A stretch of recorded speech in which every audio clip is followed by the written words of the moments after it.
In the quiet little neighborhood of Maple Ridge Estates, life moved at a slow and predictable pace. The streets were lined with perfectly trimmed hedges, colorful flower beds, and manicured lawns that made the place look like something out of a postcard. It was the kind of community where everyone knew each other, at least by face, and where kids rode their bikes down empty cul-de-sacs while parents exchanged polite hellos over backyard fences. For most people living there, it was paradise.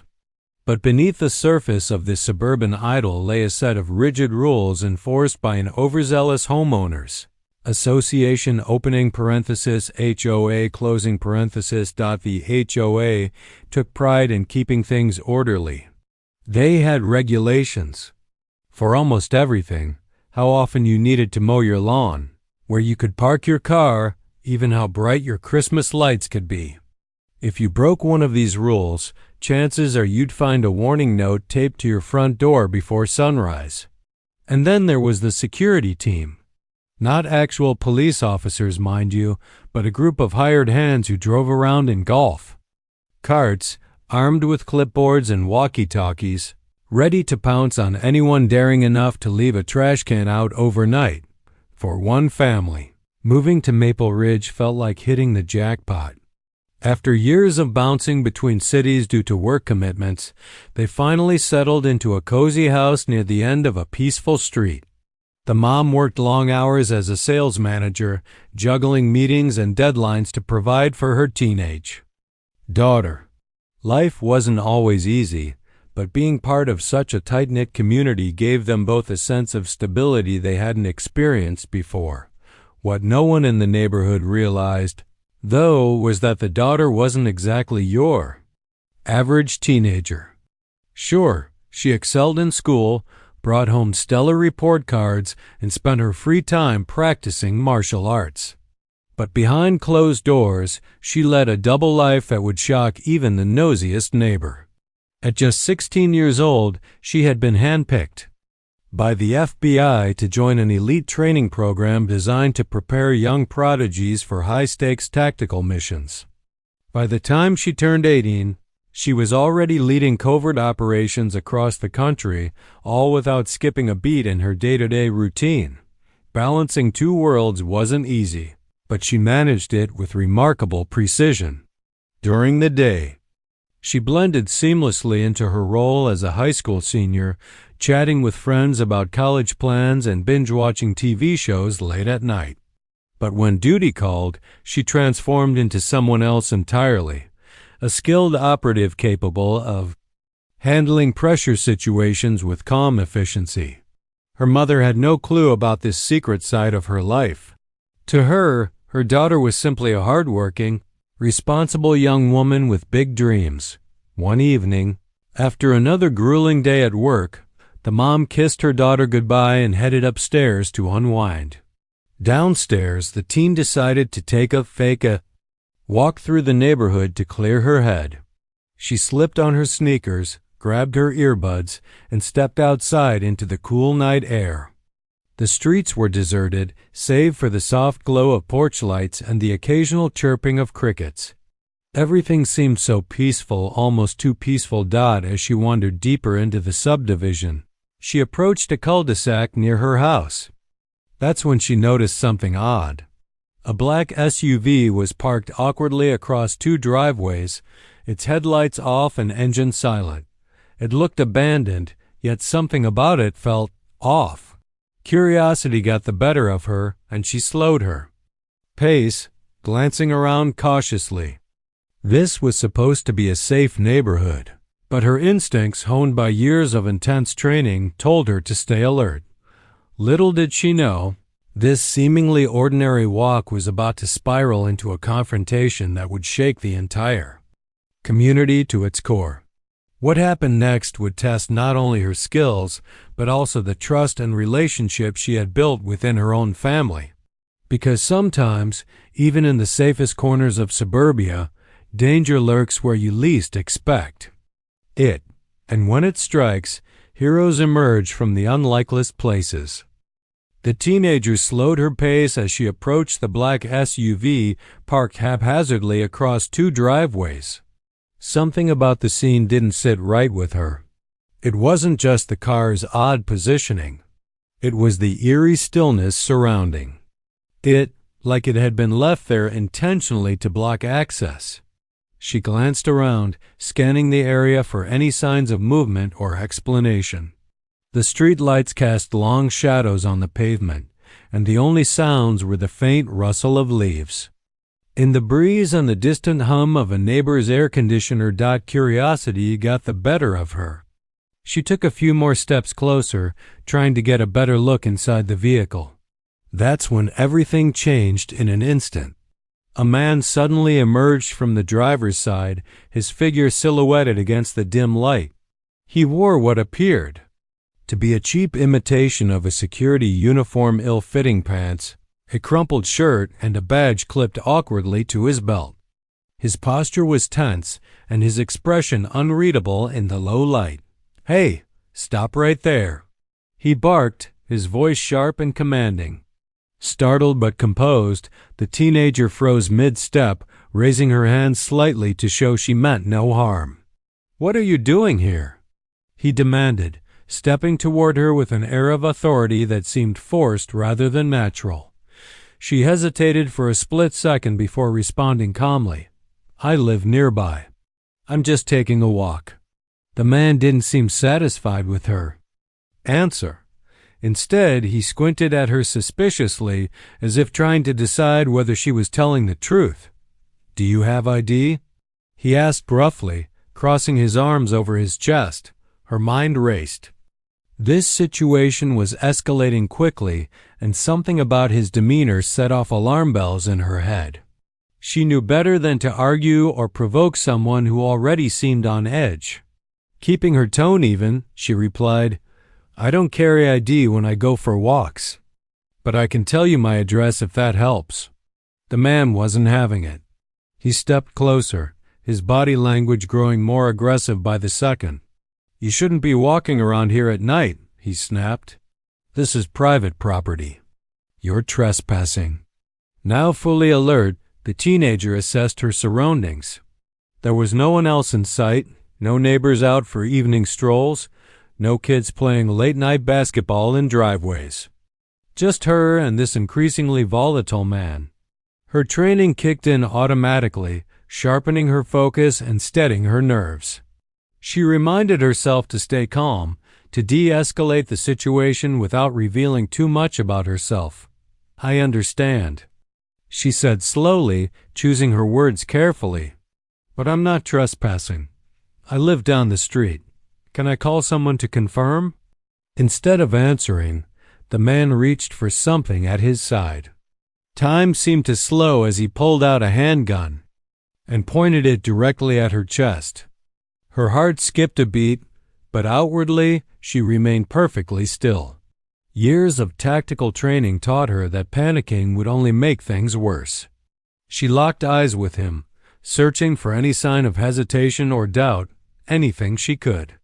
Used to diffuse the tension. "Don't move," he growled, his grip tightening on the weapon. "You're coming with me." For most people, being faced with a loaded gun would have sent them into a spiral of fear. But this teenager was different. Beneath her calm exterior, her mind worked like a machine, analyzing every detail of the situation. She noted how the man held the gun not confidently, but with a shaky uncertainty that suggested he might not be used to handling firearms. She observed his stance, noting subtle shifts in weight that hinted at nervousness. And she calculated her options, weighing the risks of making a move versus staying put. "You're making a mistake," she said firmly, keeping her voice steady despite the adrenaline coursing through her veins. "I'm not who you think I am." The man scoffed, clearly unconvinced. "Yeah, sure, everyone says that." At that moment, fate intervened. From a nearby house, a porch light flickered on, followed by the sound of a door creaking open. A neighbor stepped outside, drawn by the commotion. Squinting into the darkness, they called out, "Is everything okay out here?" The distraction was brief but crucial. The teenager seized the opportunity. With lightning speed and precision honed through countless hours of practice, she moved. In one fluid motion, she closed the distance between herself and the man, deflecting his arm and forcing him to drop the gun. Before he could react, she had him pinned to the ground, her knee pressing firmly against his back to immobilize him. "Stay down," she instructed sharply, her tone leaving no room for argument. The man struggled briefly but soon realized resistance was futile. Above them, the neighbor stared in stunned silence, unsure of what to do next. "Call 911, the teenager said, addressing the bystander without taking her eyes off the man beneath her. "Tell them we need police here now." The neighbor nodded, fumbling for their phone as they retreated a few steps. The teenager maintained her position, ensuring the man couldn't attempt to escape or retrieve his weapon. Despite the chaos unfolding around her, she felt eerily focused, her training guiding her every move. This wasn't the first time she'd found herself in a high-pressure situation, though it was certainly the strangest. Minutes later, the wail of sirens pierced the quiet night. Red and blue lights flashed as police cars screeched to a halt along the curb. Officers spilled out, weapons drawn, shouting commands as they assessed the scene. To anyone watching, the sight must have been surreal. A young woman calmly restraining a grown man while a crowd of curious neighbors began to gather. As the officers secured the area and questioned witnesses, the full weight of what had just happened started to sink in. Who was this teenager? How had she managed to disarm an armed assailant with such ease? And why did she seem so unnervingly calm amidst the chaos? Little did anyone know, the answers to those questions would turn this sleepy suburban neighborhood upside down and reveal secrets that went far beyond the cul-de-sac where it all began. As the police arrived and began taking control of the situation, the teenager remained calm but alert. She kept her knee firmly planted on the man's back, ensuring he couldn't make any sudden movements. Her years of training had drilled into her the importance of staying vigilant until backup arrived. Even though the immediate threat was neutralized, she knew better than to let her guard down. The officers approached cautiously, their flashlights cutting through the darkness as they assessed the scene. "Ma'am, step back," one of the officers instructed, his voice firm but measured. She complied immediately, rising to her feet and stepping aside while keeping her hands visible. "He pulled a gun on me," she explained quickly, her tone steady despite the adrenaline still coursing through her veins. "I disarmed him to protect myself." The officer nodded, glancing between her and the man now lying face down on the pavement with his hands cuffed behind his back. "Are you hurt?" he asked, his eyes scanning her for injuries. "No, I'm fine," she replied. "But we need to figure out who he is and why he's here." By now, a small crowd of neighbors had gathered, their faces illuminated by the flashing lights of the patrol cars. Some whispered among themselves, others stared in disbelief at the young woman who had just taken down an armed man. For many of them, this was the kind of drama they expected to see on TV, not in their quiet, rule-abiding neighborhood. One of the officers turned to the handcuffed man, asking him standard questions: name, address, reason for being in the area. His answers were evasive, filled with half-truths and contradictions that only deepened the mystery. When pressed about the gun, he claimed it was just for show and insisted he worked for the Homeowners Association's private security team. This revelation sent murmurs rippling through the crowd. What kind of security carries a real gun? Someone muttered loudly enough for everyone to hear. The officers exchanged skeptical glances before radioing dispatch to verify the man's story. Meanwhile, another officer took the teenager aside to get her version of events. She recounted everything clearly and concisely, leaving out unnecessary details but emphasizing key points. how he confronted her aggressively, drew the weapon, and refused to back down even when questioned. Her calm demeanor impressed the officer, though he couldn't shake the feeling that there was more to her than met the eye. It wasn't until the second wave of responders arrived at a detective and a representative from the local FBI field office that things took an unexpected turn. By then, word had spread throughout the neighborhood and curious residents lingered despite the late hour. Someone had already posted videos online capturing snippets of the confrontation. Social media buzzed with speculation. Who was this girl? Why did she seem so composed under pressure? Back at the scene, the detective reviewed body camera footage provided by the first responding officers. He watched intently as the video showed the teenager calmly subduing the man with moves that looked almost choreographed. It wasn't brute strength or luck, it was precision. Something clicked in his mind, prompting him to ask, "Do you have any formal training?" The teenager hesitated, weighing her response carefully. She hadn't planned to reveal her background tonight, but given the circumstances, lying would only complicate matters further. "Yes," she admitted finally. "I've been trained in self-defense and tactical operations." The detective raised an eyebrow, intrigued. Tactical operations? Like military or law enforcement?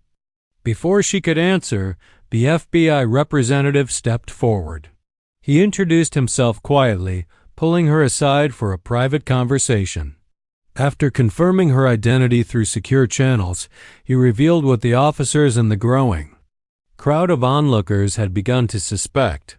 She was part of an elite program within the Bureau, recruited at a young age for her exceptional skills and intelligence.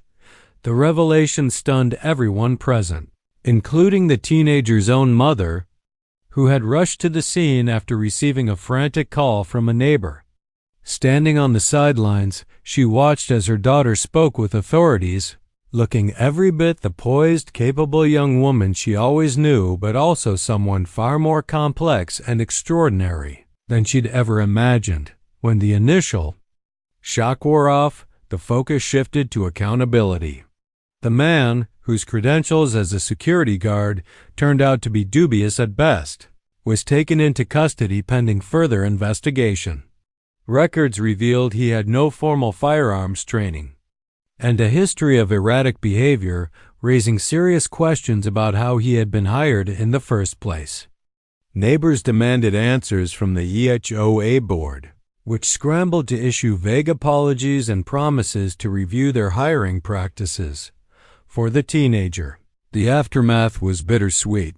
On one hand, she felt relief that the situation had been resolved without anyone getting hurt.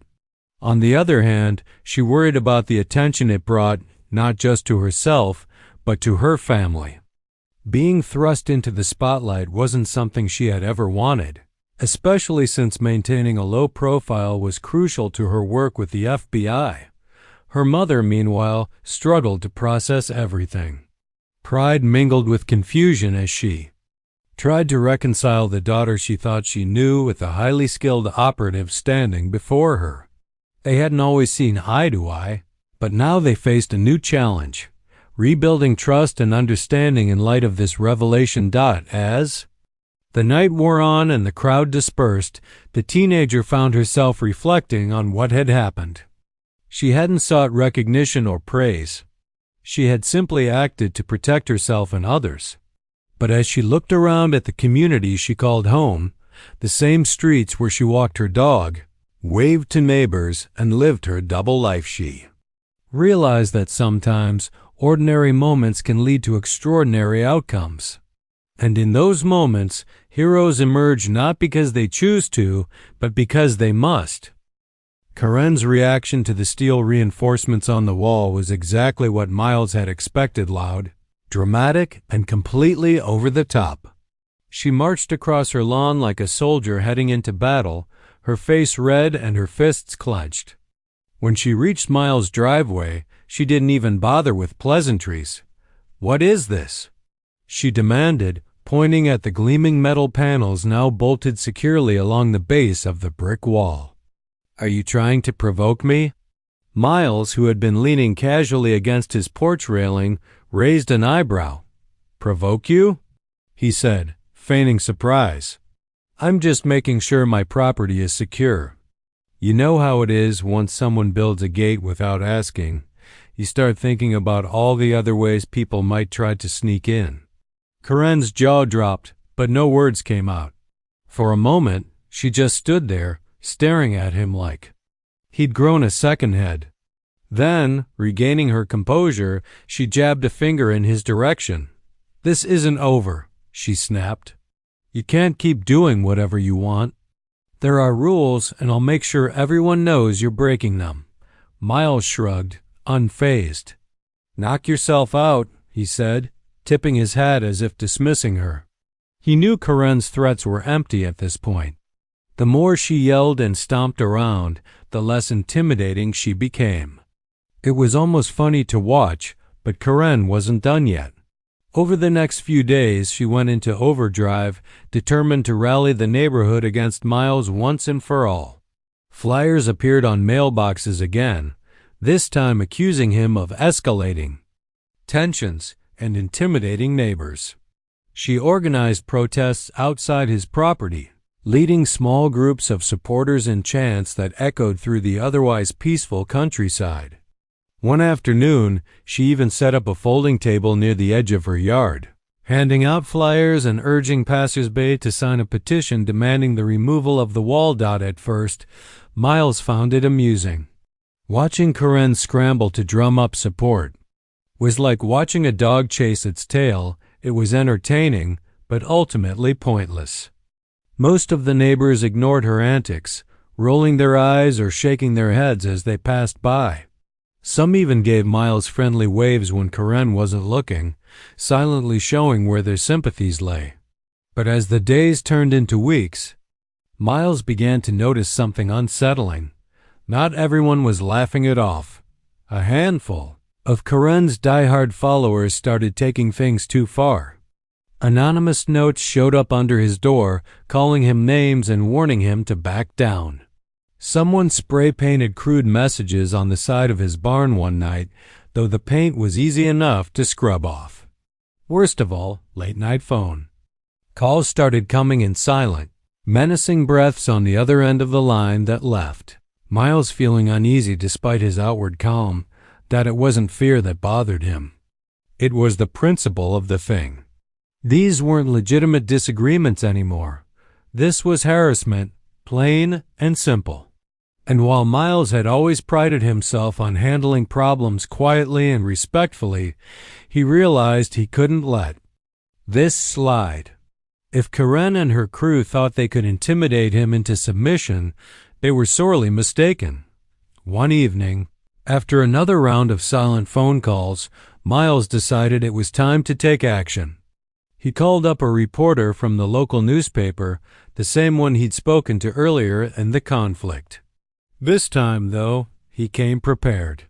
He handed over copies of his property deeds, photos of the original gate installed without permission, and screenshots of the hateful messages he'd received. He explained everything clearly and calmly, leaving no room for doubt about what had happened and who was truly at fault. The story hit the front page of the paper 2 days later, complete, with headlines like "Rancher versus HOA Queen, a tale of property rights and power struggles." The article painted a vivid picture of the escalating feud, quoting both Miles and several neutral neighbors who supported his stance.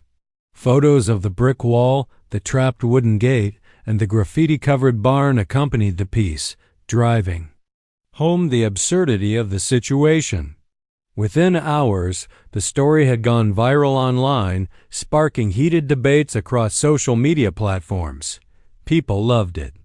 Comment sections lit up with messages of support for Miles, many praising him for standing up to what they saw as petty tyranny. Memes featuring the brick wall popped up everywhere, turning it into an unlikely symbol of resistance against overbearing authority. Supporters even started a crowdfunding campaign to help Miles cover any potential legal fees, raising thousands of dollars in just a few days. Strangers sent letters and gifts, including a particularly memorable package containing a handmade quilt embroidered with the words, "Property Rights Matter." Even local officials took notice. The county zoning office launched an investigation into Karen's actions, questioning whether her behavior constituted harassment. Meanwhile, the HOA board found itself under scrutiny, with residents demanding transparency about their decision-making process. Suddenly, Karen wasn't just fighting Miles, she was fighting an entire community that was starting to question her methods. For Miles, the sudden wave of support was overwhelming, but in the best possible way. He hadn't expected so many people to rally behind him, and it made him realize just how universal the issue of property rights really was. Everyone has boundaries they value, whether it's a backyard fence or a personal belief. Seeing others stand up for those principles alongside him reminded him why he'd fought so hard in the first place. Still, the victory wasn't without its challenges. As public pressure mounted, Karen grew increasingly desperate. She hired a lawyer to draft cease and desist letters, filed formal grievances with the county, and even attempted to organize counter-protests outside Miles' property. None of it worked. Her attempts to discredit him only backfired, making her look more unhinged with each passing day. By the time the HOA scheduled another meeting to address the growing controversy, the tide had clearly turned. Neighbors packed the community center, eager to hear what would happen next. Karen arrived flanked by her attorney, clutching stacks of documents and looking pale but determined. Miles, on the other hand, walked in alone, carrying nothing but a folder of evidence and a quiet confidence that spoke volumes. When the meeting began, Karen tried to reclaim control, launching into a rehearsed speech about fairness and accountability. But this time, the audience wasn't buying it. People interrupted her with questions, challenged her claims, and pointed out inconsistencies in her arguments. Even some of her closest allies seemed hesitant to speak up, sensing that the wind had shifted. When it was Miles' turn to present his case, he kept it short and to the point. He thanked everyone for listening, reiterated the facts of the situation, and reminded them that this wasn't about revenge or ego, it was about protecting basic rights. "We all want to live in peace," he said, his voice steady. "But peace doesn't mean giving in to bullying or ignoring the rules. It means respecting each other's boundaries and working together to find solutions." The applause that followed was deafening. For the first time in months, Miles felt a sense of closure, not because he'd crushed his opponent, but because he'd sparked a conversation that mattered. Whether or not Karen admitted defeat, the community had already moved on. As Miles drove home that night, he couldn't help but smile. The battle may have been exhausting, but it had also been worth every moment.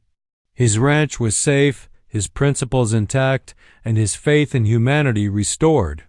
And as for Karen, well, she still glared at him from across the fence line, but her power was fading fast. The wall remained a testament to resilience, determination, and the importance of standing your ground when it matters most. The final showdown between Miles and Karen came not with a bang, but with a whimper. After months of escalating tension, public scrutiny, and endless drama, the conflict reached its climax during what was supposed to be a routine HOA meeting. But this wasn't just any gathering, it felt more like a courtroom trial, with neighbors lining up on both sides of the aisle, ready to hear the verdict. Karen arrived looking frazzled, clutching folders stuffed with papers and accompanied by her lawyer, a slick-talking man who seemed out of place in the small community center. He wore an expensive suit that screamed big city, while everyone else sported jeans and flannel shirts. The contrast didn't go unnoticed. Whispers rippled through the crowd as people exchanged skeptical glances. Some even joked quietly, about how Karen must have drained her savings to hire someone so flashy. Miles, on the other hand, walked in alone, carrying nothing but a single folder containing his property deeds, zoning permits, and a few key documents. His demeanor was calm, almost casual, as if he'd already accepted whatever outcome awaited him. But those who knew Miles well could see the quiet determination in his eyes. This wasn't about winning or losing anymore. It was about principle. The meeting began with Karen's lawyer taking the floor. He launched into a polished speech, using complicated legal jargon and dramatic pauses to make his case sound ironclad. He accused Miles of being disruptive, unreasonable, and even dangerous to the neighborhood. At one point, he held up blown-up photos of the brick wall and the steel reinforcements, calling them aggressive acts of defiance designed to intimidate innocent homeowners. But instead of intimidating the audience, the lawyer's theatrics had the opposite effect. People shifted uncomfortably in their seats, exchanging doubtful looks. One older woman leaned over to her husband and muttered loud enough for others to hear, "Sounds like he's trying too hard." Others nodded in agreement. Even some of Karen's supporters seemed uneasy, fidgeting with their notebooks or avoiding eye contact altogether. When it was Miles' turn to speak, he didn't waste time with grand gestures or fancy words. He simply stood up, cleared his throat, and started talking. "I'm not here to argue or cause trouble," he began, his voice steady and sincere. "I just want to explain why I did what I did and why I'll keep doing it if I have to." He went on to tell his story plainly, without embellishment. He explained how the gate appeared on his property without permission, how he tried reasoning with Karen only to be dismissed, and how building the wall was his way of protecting what belonged to him. He pulled out copies of his property deeds and zoning permits, laying them on the table for everyone to see. "This is my land," he said firmly, "and I'm not breaking any laws by defending it." As Miles spoke, the room grew quieter. You could have heard a pin drop. People listened intently, their expressions softening as they realized the truth behind his words. When he finished, there was a long pause before someone near the back clapped slowly. Then another person joined in, followed by another, until the entire room erupted into applause. It wasn't thunderous or overwhelming. It was respectful, heartfelt, and deeply human. Karen looked stunned. Her lawyer whispered something in her ear, but she barely reacted. She glanced around the room, searching for all eyes, but found none. Even her closest supporters avoided her gaze, shifting awkwardly in their seats. For the first time, she seemed small, powerless, and utterly defeated. After a brief deliberation, the HOA board delivered its ruling.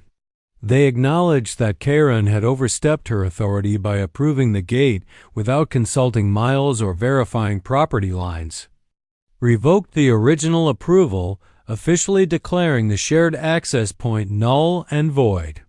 Furthermore, they issued a formal apology to Miles for the harassment he'd endured, promising to review their policies to prevent similar disputes in the future. When the announcement was made, the room erupted again, this time with cheers and whistles. People shook Miles' hand, patted him on the back, and thanked him for standing up for what was right. A few even apologized for doubting him earlier, admitting they'd been swayed by Karen's rhetoric.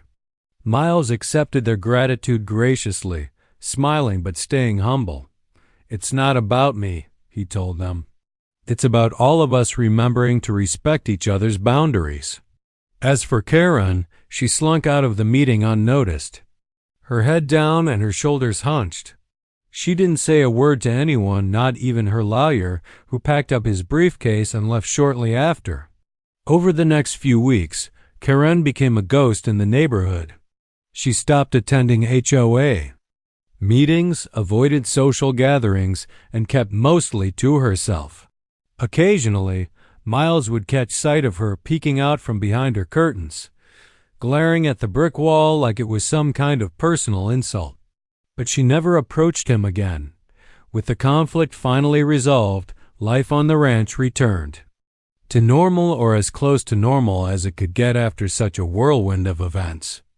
The brick wall remained standing, stronger than ever thanks to the steel reinforcements. What had once been a source of contention had become a symbol of resilience and justice. Neighbors often stopped by to admire it, snapping photos or leaving notes of encouragement taped to the bricks. Some even brought gifts: a basket of fresh-baked cookies here, a jar of homemade jam there. Miles appreciated the kindness, though he insisted he didn't need anything more than peace and quiet. One day, a local artist showed up at his door with a proposal.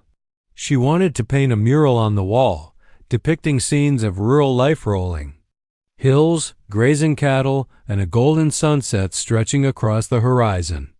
"It'll turn the wall into something beautiful," she said, showing him sketches of her design. Miles hesitated at first, unsure if he wanted to alter the structure that had come to mean so much to him. But eventually, he agreed, realizing it was a fitting tribute to everything he'd fought for. The mural transformed the wall overnight. Where once there had been plain red bricks, now vibrant colors danced under the sunlight. Children from the subdivision began visiting regularly, marveling at the artwork and asking Miles questions about his ranch. He welcomed them warmly, sharing stories about his horses and teaching them how to care for animals. Slowly but surely, the hostility that had divided the neighborhood melted away, replaced by curiosity and camaraderie. Months later, when a reporter came back to follow up on the story, Miles gave a simple answer when asked how he felt everything that had happened. "It's funny," he said, leaning against the newly painted wall. "I never wanted any of this attention. All I wanted was to live my life in peace. But sometimes you have to stand up for what's right, even if it means ruffling a few feathers, and honestly, I'm glad I did." The reporter smiled, jotting down his words. As she packed up her notebook and camera, she turned to take one last photo of the mural. In the distance, a group of kids laughed and played, their voices echoing across the open fields. Behind them, the brick wall stood tall and proud, no longer a barrier but a bridge, a reminder that even in the face of adversity, people can find common ground. For Miles, the battle may have ended, but the lessons lingered. He learned that standing your ground doesn't always mean fighting dirty, it means staying true to yourself and your values. He also discovered the power of community, not just in numbers but in shared humanity. And perhaps most importantly, he realized that sometimes the strongest walls aren't built to keep people out. They're built to remind us of where we belong. As the sun dipped below the horizon, casting a warm glow over the ranch, Miles sat on his porch with a cup of coffee in hand. The world around him was quiet again, just the way he liked it. But this time, the silence felt different, not lonely, but peaceful. Somewhere deep inside, he knew he'd earned it.